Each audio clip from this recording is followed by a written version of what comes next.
Ito si Ara kasi bagay sa Gitna kanya yung ka, anak. kanta. Kalmado talaga to lagi. Oo, Parang never bago ko ang nakita lahat. to Oo, na chill lang galit. tayo. Diba? Totoo yan. Pero dito sa ulo ng mga balita, malalaman ko kalmado ka talaga, Ara, ha? Dahil meron tayong 3 tiktropa na may kanya-kanyang kwento. Kailangan mo lang hulaan kung anong headline ang tumutukoy sa mga kwento nila. Naku. Yan. Kaya naman ito na, silipin na natin ang ating mga headline. Narito na ang ulo ng mga balita. Headline number 1. Sumugod sa kabit ng mister. Maling babae ang nasampal. Ay, nakakatawa yan. Headline number 2, ina ng kambal. Napilitang paghiwalayin ang mga anak. Oh, headline number 3. Ulilang tagapagmanang ng ari-arian. Pinag-aagawan ng mga kamag-anak. Uy!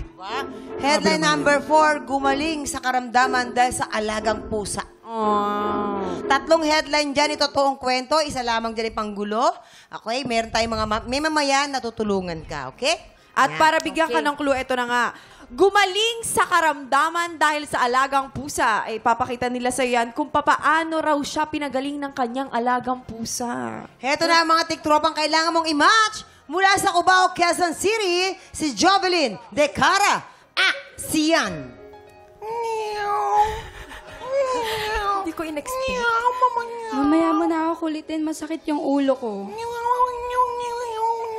Mamaya ka namang ulit, kasi ang sakit talaga ng ulo ko. Talaga ba? Ba't hindi ka mainom ng gamot? Dahil sa'yo, hindi na sumakit yung ulo ko sa kakakulit mo sa akin. Anong gusto mong gawin ko ngayon? Gusto kong maging aso ka. Ha? Ang galing talaga ng Very good. Next. Mula naman sa Commonwealth, Quezon City, Lilibeth Moncal. Mas Aksyo! nalito ako Meow, meow. Meow, meow. Meow. Ay, ano ba? Pusa? Sorry. Kangaroo? Meow. Hello, baby ko. Andito Meow. na ako. Meow. Galing ako sa work. Oh, kamusta yung work mo? Meow. Oh, balita ko may sakit ka daw ah. Oo, sumakit biglang tiyan ko kanina sa office. Oh, ay baka natuwende ka. Naniniwala ka ba sa mga duwende? Nausog yata ako. Oh, nawawala na yan. Meow, meow, Huwag mo meow. na naman kunin ang sakit ko, ha? Oh, Baka kina- ikaw na naman ang magkasakit. Ay, okay lang yun nga ah. Ayan, cut! Mula naman sa Quezon City pa rin, ito na si Rowena Gonzalez. Action! Buwelo! Ano ginagawa mo? Ang sakit ng tiyan ko. Pagalingin mo nga. Ay, lalo Sige nga, pasayahin mo nga ako. Gumulong ka nga. Gusto ko doon. Dito! Ako. Gusto ko doon pababa.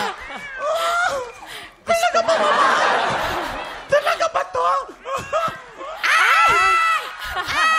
Yan, okay na po. Cut! Ara, sa tingin mo, sino ang totoong nagkaroon ng karamdaman na gumaling dahil sa alagang pusa? Kung may idea ka na, ipuwesto mo na sila! Ang hirap naman ito. Sino sa tingin mo sa kanilang tatlo? Sino mukhang cat lover? At tingin Teka ko si muna. Ate. Nalito ako dun sa mga Sa akin si Rowena. Ate animals Rowena. kanina eh. Oo. Feeling ko si Ate Si Rowena. Ate Rowena Ate yan. Mahilig sa Rowena. pusa. Tama ba yun? Mga Gumaling, may di ba? mamayan? Oo. Actually, Tama. feeling ko rin. Walang urang preba, pero Kasi pero siya parang- cat energy. Eh, di ba? At hindi Parang- magbabangs ng ganyan yan kung hindi siya mahilig sa pusa. Ganun ba yun? Yes. Tama! Oo nga, no? At saka parang masyado siyang malumanay, masyado siyang maalaga. Ganda yan. Okay. Si Lilibet parang emoji, no? Ay, para siyang Mama, emoji. Yung avatar yun. anong emoji? Anong reaction nun? Baba, rockstar. Rockstar. Dreadlocks. Naka-dreadlocks. Ano sa tingin mo ang headline ni Jovelyn? Si Jovelyn, parang feeling ko, Paano pala palasugod si sugod? Jovelyn. Mukhang Parang feeling ko Ay, oo. fierce siya. May fierce fierce. Sa personality madaling siya. salita, mananampal. Tama. Pwede. Okay, Dito tayo so, sa sumugod sa kabit Doon siya ng sumugod mister. sa kabit ng mister. Maling, Ay, dito po sa maling kabila. kabit ang nasampal. Yan. Alright. Ito na si Ate Lilibet. Ayan, Teka si muna. Lelivet. Feeling ko nga uli lang tagapagmanak ha. Uli lang tagapagmana. Okay. Alright. Teka muna. Tama This ba? is it. Halika na dito. Tignan natin. Sure ka na dun, ha? Sure na ako.